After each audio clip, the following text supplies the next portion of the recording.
Hello and welcome to a thing. This is the in or out book tag. Our friend Rick McDonnell on BookTube made this thing where he has like 26 themes and tropes and ideas that you find in literature, and you decide whether you are in or out, whether you like these tropes or you don't. And I'm here with Jess and Jenn, and the three of us are going to banter about it, disagree, argue, and hate each other by the end of it. So our friend Rick came up with this, and in the first few seconds, Rick destroyed Jess. He did. So this is my reaction video, my response, my truth to Rick. She's breaking her silence. Breaking my silence.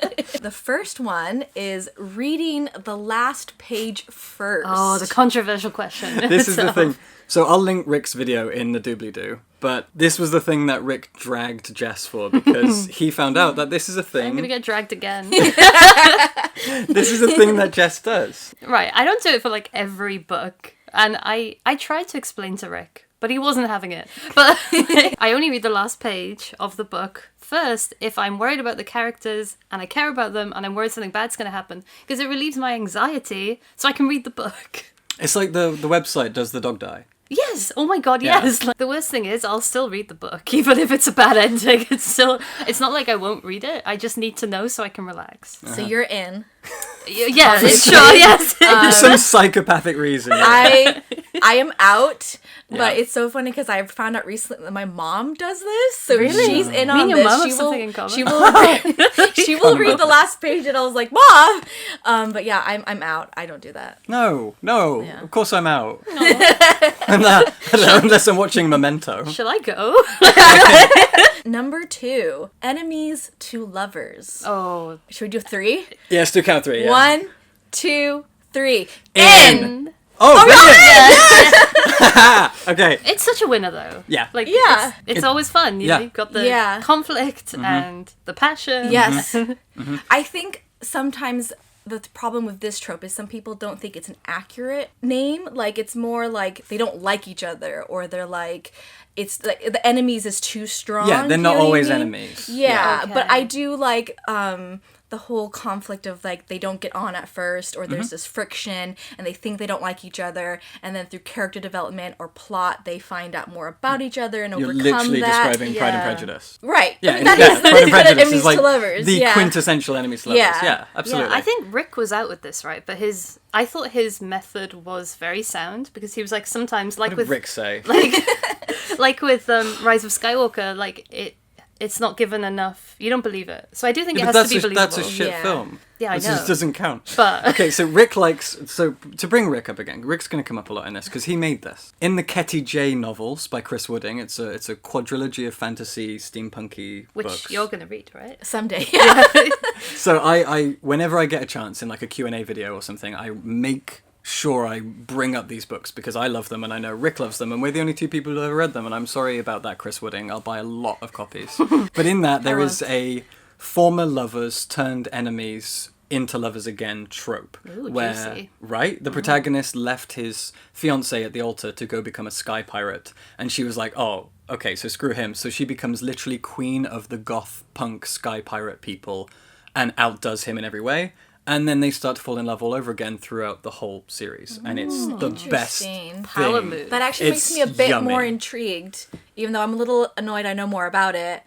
Oh, but it, What I do know about it now makes it a little bit more interesting. Yeah, and also one, I don't apologise for giving spoilers. I don't care.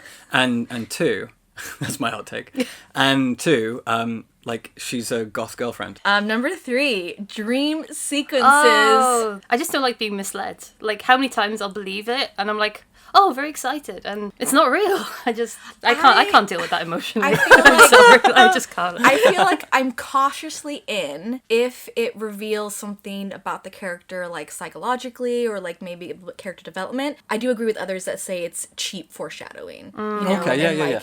But like I have to say, like when I think of being out on dream sequences, I think of like the opening chapter of Rebecca, and like sure. I really like how that sets up the novel. Yeah. So I'm cautiously in, but I can totally understand how it can be overplayed. So you want and them done really well. Yeah. If they're there. Or call me a terrible reader, but I like them just because I think they just shake up the narrative a bit. I don't even care if they're terribly done.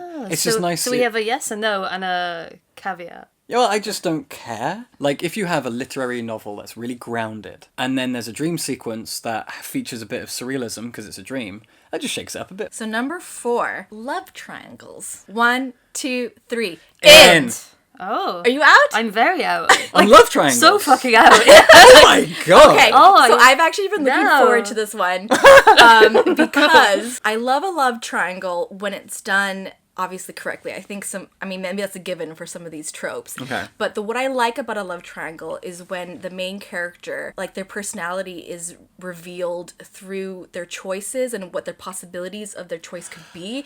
So like if they're torn between two people, like they're kind of torn between two sides of their personality or two sides of who they want to be. And so I think that can be an interesting thing to play with. Yeah. It's a bit egregious when it's like, oh, why does everyone love me? Oh, I can't choose. Like, so many hot people love me. And, like, that is annoying, right? Like, but I like it when it can be a bit more complex in terms of, like, character development. Before we talk about why you're out, Yeah, sure. I'm gonna talk about why I'm in, because it's very different. Jen is a very smart reader, and I am not. I'm a very stupid reader, and I'm going to prove it right now. I like love triangles because I love the idea of being in a love triangle and winning. I love the idea that there's So this someone... is goals for Like, you. someone chooses you. Yeah, exactly. Someone has the Aw. opportunity to choose between two people. You Yeah, wanna be and chosen. I'm You wanna Edward be Cullen. chosen. I want to be Edward Cullen, okay? And there's someone I want, and they're like, oh, okay, maybe, but also maybe this other person. And I'm like, fuck you, I'm going to win this. And For me, I'm like, what other person? I'm sorry. Like, if they are even thinking about it, no. It's me or nothing. I like the grind. I like the chase. No. So Oh, I want to God, be one of the two choices in the love triangle. Why do you hate them? I feel like maybe I've watched too many K-dramas and I'm tainted now because in every fucking K-drama they will force a love triangle. Like maybe halfway through the season they'll just stick some dude in there just to make a love triangle for no reason, even though you know these people are going to get together. So maybe I'm just tired. If you are really torn, then I guess you should all just enjoy each other. Okay, so number 5 is cracked spines. I'm out. I'm out, and I hate that I'm out. Like Rick said this in his video, to mention Rick again. The idea of loving a book so much that you damage it and have to tape it back together and read it over and over again until it's broken is so romantic and beautiful, but I can't do it, and I like to keep my books pristine, but I kind of hate that about myself. Oh, I'm in. Like, give me a good battered book. Like, batter it, rip You're it, you're literally crack the it. reader I want to be. Yeah, they're beautiful. Like, they've been loved. And But like, I mean, I have books I've had for years, and like they're loved, and like I remember where I was when I read them, and I remember everything course. But yeah, I like- went through when I physically read them. But they still look They still look good. that's You've what just Rick kept said them as nice. well. You Yeah. kept them. Yeah. You can love them without breaking them. Number 6, back to my small town. Okay, so the trope of like going out into the world and ending up back in your small town for some reason. Maybe there's something you have to do, or you're done with your journey, that kind of thing. I'm in. I think I'm in as well, but I don't feel like I have strong feelings. Yeah, same. I don't. I just. But I'm not opposed, so yeah, Yeah. I'm in. I'm out in literature, but I quite like it in K-dramas, to bring it up again, because it's quite a common trope in K-dramas, and I think I just like the small Korean towns Fair. that they go back to. Yep. But in literature, I get a bit bored with that. I'm That's not from a small town. It's not, that whole like conflict isn't very relatable for me. I'm from a small town, and not only have I spent my entire life trying to run away from my small town, I've tried to spend my life running away from my small country. So, like, I like this trope almost as escapism because there's something nice about seeing someone who is emotionally capable of doing that more than I am. Number 7, monsters are regular people. What does that mean? When monsters are humanized, and then in reverse, I think this also is accompanied by when actually the humans are the monsters. Oh, like Frankenstein. Yeah, that's what I went or to. like, or how people, it can be used, I think, as like a metaphor for like xenophobia or racism, where Okay. actually Like Strange Beasts you in don't China. have to be afraid of the monsters because their danger has been exaggerated because of fear or mistrust or whatever. I'm in for that. Yeah, I'm Sounds great. Yeah. Yeah, so you're in for the idea of monsters being regular people. in. Yeah. I like both. Like Frankenstein, if we use Frankenstein as an example of that, then I'm in on that. But I also like monsters just being monsters because I love like 80s schlocky B movies and I want a monster to be a gross thing that kills people. Zombies as a metaphor for consumerism.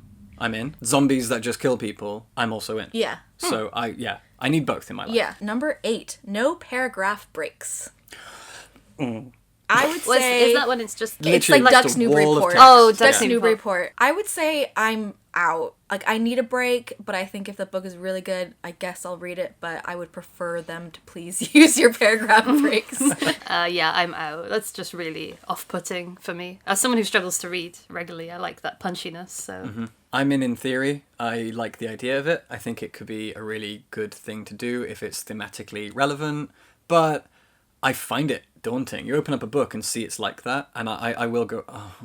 But I want to like it. I'm in on the concept, but I generally, as a lazy reader, can't be bothered with it. I might be into it if, like, there are no paragraph breaks within chapters, because I think people do need a break to pause. Yeah. Because, like, in Duck's Newburyport, I think the biggest challenge, besides it being super long, is, like, when do you stop reading? Yeah. Yeah. I'd rather have chapters than paragraph breaks. Yeah. Like, short Yeah. chapters are amazing. Okay, so Yeah. if you had, like, short chapters that are 5 to 10 pages long each, Yeah. but each one is Yeah, a yeah. full paragraph, that's fine. Yeah, Exactly. I agree. I could deal with that. Yeah, so chapters are more important than paragraphs. Okay. Yes. Number 9, multi-generational sagas. Oh, like long family. Yeah. Yeah. Oh, I hate that stuff. Oh, you're out! Oh. Yeah, so I like a multi-generational saga if I like all the characters, I think, consistently in each generation. Okay, yeah. But, like, if the younger generations are, like, punks and they're just, like, stupid, then I'm like, then why can't you just keep reading about, like, the cool, like, people who are now grandparents? Like, I feel as the generations, like, weaken, like, maybe that's part of the plot. Maybe that's part of the point what the story's Yeah. trying to say. Yeah. But I'm just like, oh, like... I just don't like it when I obviously don't like the characters That's or why I whatever. struggle with like fantasy books that switch between characters as Hmm. well. Because if I don't like a character, I'm suddenly like, oh, I can't read. Like it just stops me in my and tracks. you can't skip that chapter. You need that narrative, yeah. It's obviously. just kind of the same thing, actually. I don't know. The ones I've read, I know. Yes, I like I them. actually Yeah. don't enjoy books about family in general. Oh, I okay. think it's not really something that calls to me. So the idea of multiple generations, it's just more of what I don't like. Yeah. More family, yeah. for Yeah. longer. Yeah, so Fair. I think if it's like against a really epic backdrop and like not Like a only war. is it Yeah. about the family but about how The politics times change and the and- politics and stuff, like that's more interesting to me. But if it's just one of those like slice of life family stuff, then I'm like, it depends. And I think it is possible to overdose on family dramas. Like there's Yeah. too much, like you're like, it's too much time. Yeah. Can we just condense it to like a bit more focus? I get that. Yeah, for sure. We keep doing this. There's so many in or out, and it's like, well, Yeah. not like It's really confirmed, hard. Yeah. in or Oh, it's out. so hard. Oh, Yeah. The monsters one was a hard one. Next. Okay, so this one might be a bit easier. Number 10 is rereading. It's not easier. Oh, it's not. Oh crap. I am in on the idea, like fine, reread books, but for myself, I always find that my TBR is just way too long. There's too many new books I want to read. I feel like going back and reading something I've already read can feel sometimes like a waste of time. Yep. Yeah. But I definitely feel like if it's been such a long time, it is nice to revisit, but rereading is not something I often do just because there's just so many books in the world to read. I mean, Word for word. Literally what Jen said. I used to. Like, I would me. just close a book I loved and pick it straight back up again over and over. But but I mean, I do love rereading. I just don't have the time. I'm in. That Yeah. doesn't mean I'm going to get around to it and do it. Yeah. Like, I think I used to be more into rereading when I would reread, like, a fantasy series in terms of, like, the new installment coming out. Oh, sure, yeah. I agree with everything you said, though. Like, I love the idea of rereading. I don't know how to. There's too much new stuff all the time. Number 11, artificial intelligence. What? I don't remember this one. Okay. Yeah. Are you in or are you out? Yeah, absolutely. Yeah. Very, very in. I love. Yeah. Yeah, I love that. I'm in. Yeah. But that's because I feel like I can empathize with, like, almost anything, right? Like, if you write about it in a certain way. Like sci-fi, you're using AI as like a vehicle for whatever's happening. Yeah. I think me and Barbara were talking about this because we both like sci-fi that's very philosophical, specifically. Yeah. And I think AI always lends itself to that because Oh, you're yeah. exploring the human condition through Yeah. something different, you know? Yeah. And speaking of Barbara, Barbara's a friend of ours. Hi, Barbara. Yes. So we should probably say who Barbara is. Barbara also really, really loved The Employees by Olga Raven, translated by Martin Aitken, which is... The reason I read it is because she loved it. And that was a new-ish novel that actually did the AI trope in a new, fresh way. And I did a whole video about it because I thought AI was kind of done. I thought we'd kind of explored it and used it as an allegory in all the ways that we could. And then the employees proved that no, there's still new things you can do with the topic of AI versus human life and minds. Yeah, no, I'm in. I like that idea. Especially, I think, as often these tropes do, is they reveal stuff about, as you said, the human condition, and like, or if you're treating an artificial intelligence being like wrongly, like evilly, like if you're doing bad things to it, like that says so much about like who these people are, and like and not just about them, but what does it say about you? I don't know what this means. Okay, number 12 is drop caps. Huh? Oh yeah, Oh, I it's remember. like the first letter of the word being capitalized. Is I it think when the so. first word is like really big at the start of a chapter? Yeah, like in a fairy tale. Like I think so because I watched Rick's video yes. and I didn't have a clue what this meant, and then I assumed that's what it meant. Okay, this is such a weird thing, but I guess I'm in. It's kind of an inoffensive thing. I'm not really bothered, so in. I don't care. I don't care either. Next one. Okay, number 13, happy endings. Oh, yeah, absolutely. I'm in. I don't. Again, oh my god, I'm literally. I don't know if I've been in or out for like 10 questions because.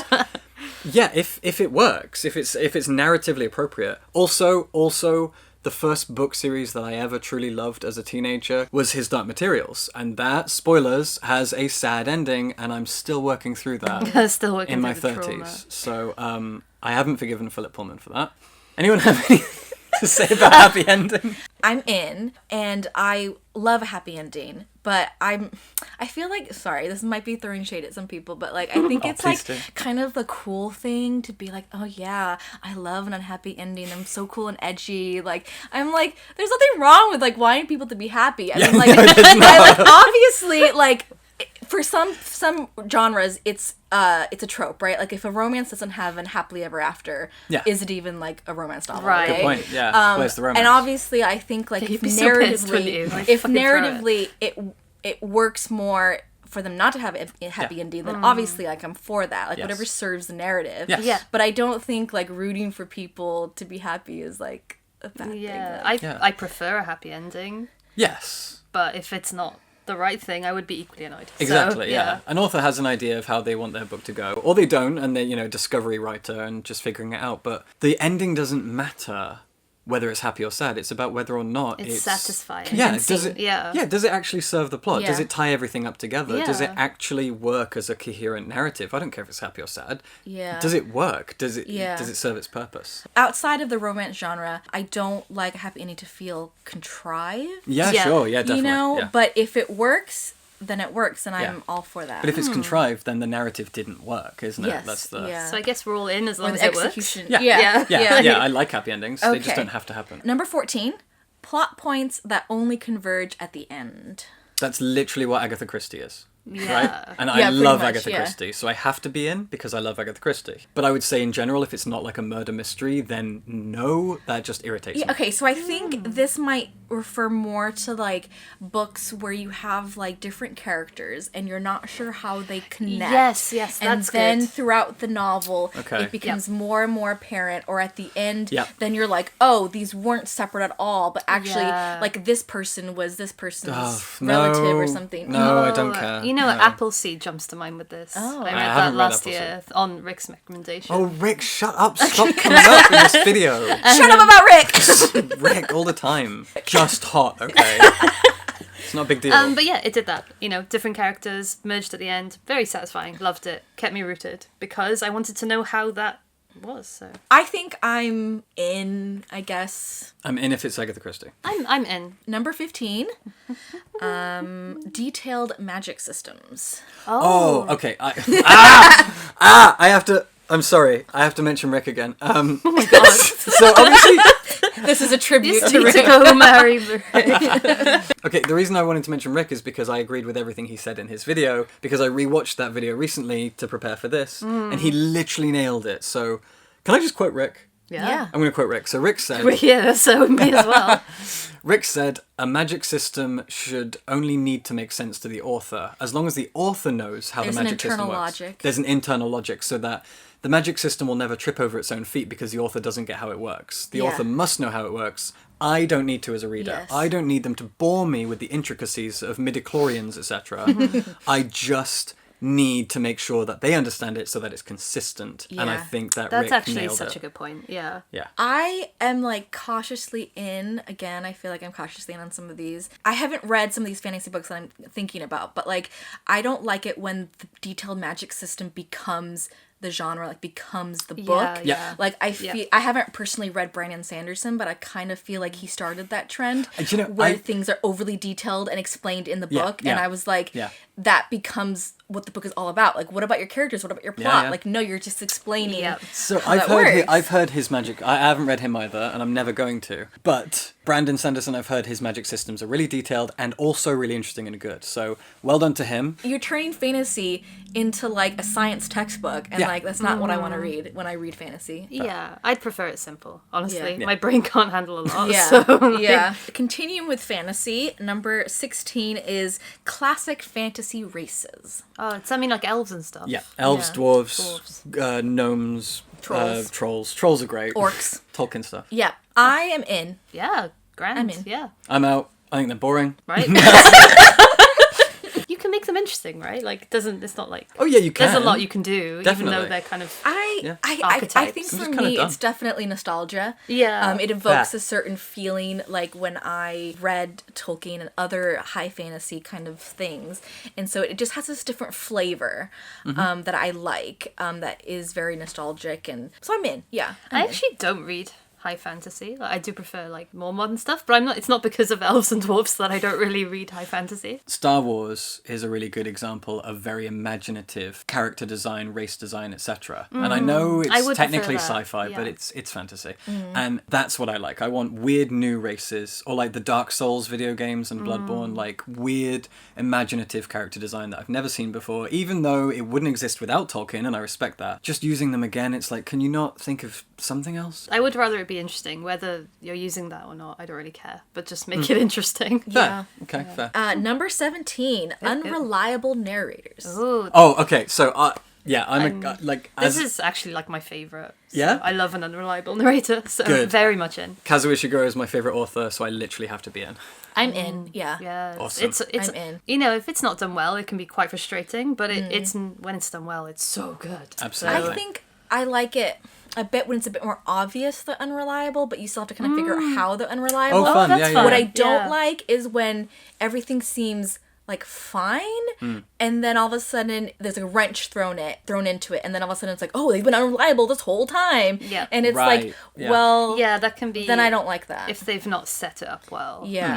Yeah. Number 18, Evil Protagonists. I guess the only example I can think of that I like is Mark Lawrence's books. He's a really grimdark fantasy author, and his protags are horrible. I also love terrible protagonists. I've talked about Okay, this before. so Wuthering I Heights. don't like evil protagonists, Okay. but what I do like is unlikable protagonists. Yes, Or absolutely. people who are maybe traditionally unlikable, Yeah. but it's just because they're nuanced or Yeah, they're yeah. real people. Yeah, Melissa and- Broder books. Yes. I Oh, talk yeah, about this all the Pisces. time. Yeah. One day I'll do a video on why I like unlikable characters, because Yeah. they're so important to me. Yeah. And Wuthering Heights is the best example of this. But like, I mean, I wouldn't read a novel about like, Rita Repulsa. I'd definitely read a book about Rita yeah, Repulsa. you'd have to reveal in the book, I guess, how they're multidimensional enough to warrant a Yeah. novel. But if it's like one of those like one-dimensional characters, and I'm like, you're just being evil, and I'm not entertained by that. Number 19 is The Chosen One. No. Out. This is the most out I will ever be. Okay. No, out. No, I am a socialist. I do not believe in chosen ones. I am kind of in, because what I like about it is how people kind of rise to the occasion of duty, like about what it says to them about sacrifice, and how they kind of become more than themselves. Do you know what I mean? Yeah, I can see that. And yeah. but I also love it when the chosen one is subverted. Like one of my favorite books is Uprooted by Naomi Novik. Oh, that's a good one. okay, And yeah. that I love has that like, so there's like this Yeah. blonde, beautiful person that they think is going to be the chosen one, and then actually it's subverted and someone else. Oh, is the okay, chosen that's one. fun. And Yeah. so I like it That was in and of such a itself. fun book. Yeah. Yeah. really good. So, but it's fun when it can be played with a bit more. I actually really like it, but I do like a bit of something different going on as well. But it's So Zelda though. it's so satisfying. Oh no, I just no. But I like to see a bit of conflict, you know, and a bit of Yeah, something a little bit different. Why does someone get to be why does some one random person get to go to Eton and be the chosen one? Well, okay. No. No, so the other thing I like about the No. chosen one is especially since like I tend to identify really strongly with the protagonist because Right, obviously the yeah. main character of the book, it's so all you about want them them. to be special. Then You're you kind of projecting feel onto them. exactly you're Yes. projecting it and you're like, oh, you know, like I could do this, or like it's, you know, and also when it is kind of a chosen one and it's like an ordinary person, it can kind of almost be empowering. Like anyone could be the chosen one. Yes. Really. An everyman figure. But that's the opposite of the chosen one. Is the idea that everyone could be the chosen one. No, I'm out. Okay, number 20, when the protagonist dies. Yeah, sure, why not? Absolutely. Game of Thrones nailed it. Yeah, that's fine. Are we talking like a main... Yeah, the main Like character. you've been following a protagonist Yeah. for some time, and then now he just suddenly they're dies. dead for some reason. I can't handle that. Yeah, that's fine. No, Fine I'm by me. out. Break my heart. I don't care. No. I think I fine. could be in, but then I feel like, especially if it's in a trilogy or a series, then it's like, well, then they're not really the main character. I The think protagonist, Ned are they? Stark at the end of the first book is the best way it could I be. do That's think- Yeah. so good. I do think it's the Yeah. same caveat as the happy endings. Like, sometimes it needs to be that way, and I'm Yeah. not against that at all. I mean, but yeah. I'd rather not have the main Okay. character Yeah, die. I think George R. R. Martin had a reason for killing off Ned, thematically, narratively, Yeah, it does make politically, sense, even. yeah. It worked, and it had to be done. But I don't think of and him it as made the it main better. character. I'm But he was in the first In the book. first book, he was. He was yeah. absolutely Right, the main okay. character. Yeah. And then Rob was in the second book. Right, he was right. kind of the... And then and he they did it died. again. Yeah. Yeah, well, Martin likes to subvert Yeah, that, doesn't he? But Yeah. he like I think his books get worse as they go. But in the beginning, the political were- allegories were so good. They were tighter Yeah, narratively. yeah, the first three Yeah. books. Yes. And then they should have stopped. But like Exactly. end with the red wedding or something because Yeah. so good. Number 21, really long chapters. Ouch. No, you don't need them. No. I love Yeah. it. Or you know when you start a new chapter and you just flick through to Yes. see how long it is, and Yes. it's like Then you're 3 like, pages, "Oh God, no." and you're like, ah, yes. I would say that I can be kind of in if within that long chapter things are kind of resolved and Okay. then you move on. But you don't know that at first. Right, but but even those long chapters, they have to have like chapter breaks within the Yeah, chapters. for sure. So I guess I'm in, but I don't really care. All right, number 22, French flaps. You said French flaps. It does also make me giggle. Still, I keep trying to train myself out of it. I'm in. I am so in. Oh, they're my favorite. I think it really elevates a These are paperback. French flaps where this thing. That's beautiful. It's just classy, isn't it? Yeah. Yeah. A little bit of class. Sorry, this is yours, not mine. Yeah. French flaps are great. Yeah. Yes, Love them. I Yeah. really like them. I prefer a paperback with French flaps to a regular paperback and a hardback. I don't know the next one, but I reckon it's going to be Deckled Edges. Am I right? Oh, yeah. Yeah. Number 23. No, fuck off, Deckled Edges, awful things. There's so Awful. much hate. Yeah. I am not in like the hate camp, No. but I wouldn't buy They feel a book with them. uncomfortable. They feel uncomfortable to turn. It feels tatty. That's Yeah. what I would say. I'm like, Jen likes them. I'm in. I can see your face. I can see your face. I'm in. Like, I don't hate them. Okay, hard I to- feel like I don't Okay, care. the thing That's is, more like what I am. it's It's hard to fine. turn the pages, but like when I'm reading, like how fast are you reading that you feel like this is so annoying to like turn the page, and I'm like, no, they okay, just you're feel turning the uncomfortable to page. hold. I don't like the way when and the way they look. It's like, oh, are you trying to make it look old? Yeah. Like, you want to Okay, use. it is a bit like using the papyrus font to make something look old, right? But, And you like, know, like the person who made it has Or like used, a tea bag like, on a map. Yeah, Yeah. making a map with it. Yes. I have the Hamilton tome. Oh my god. That has Deckled Edges. No. Oh, It's so cringe. because it needs to look old. It's so Yeah. cringe. Yeah, That's really cool. I want to look through that. yeah. Oh Right. my god. See, I mean, like, it's, mean, not, it's fine. not hard. Oh my god. turn Then the why though? page. To make it look all Come tatty on. and oh, You know it's what it looks like to awful. I always just think like they No. forgot to finish it. That's what it looks like to me. That's why I'm like, okay. Just looks the like pages are unraveling. Yeah. Yeah, but just- I actually think that might be the only book that I have for sure that's Deckled to be Edges. fair, it's not Okay. that common here. No, in the UK, It's a it's not lot. as common. In it's the more US, common, it's- 'Cause- and Canada. Really? Yeah, because I remember because- like in the Strand bookshop in New York, I was picking like every other book was Yeah. it, and I just don't I see was it shocked. here. I was yeah. upset. Yeah, no, Yeah. it's more of a US, North Okay, American that thing, makes I sense. think. I'm not gonna cry over it. Yeah. but I'd rather not. I will. I'll cry over it. Yeah. Signed copies by the author. Don't care. Don't care. Don't care. Okay, so I'm kind of in on this one because I think signed edition is a bit like a video game when it's like collector's limited edition. For some reason, like that makes me want it more. Like it I don't know, for some reason like it works on me. No, when a game comes out and it's like, oh, bonus thing, you get these extra things, I will buy the cheapest version. No, of that I'm game. like, no, give me the steel book, give me the collector's edition. I want that shit. No, I want to spend as little money as possible on a video game. But Waterstones has so many signed copies. Oh, that's like your knuckles. Oh yeah, I'm just cracking myself. Just cracking everything. Number 25, dog earring pages. I don't do it, but I don't care. I always do it. I'm out. Yeah, I always do Yeah? it. I don't care. Dog earring doesn't ruin a book for me, so I don't mind, but I own bookmarks, so I don't do it. Yeah. So that's how I feel. I lose all my bookmarks. I dog ear them and then I put a bookmark in. And... Well, I just remember Yeah. what page I'm on, so. Chaotic very reader. smart. Do you really do that? I do, Oh yeah. my god. I got too much I remember going on. like vaguely where I am in the book, and then I just go there and I Oh my god. leaf around. No, and I I'm have like- too much in my head. I got too much anxiety. Okay, so the last and final one is chapter titles instead of numbers. I don't care. I'm out. I find it a bit cheesy.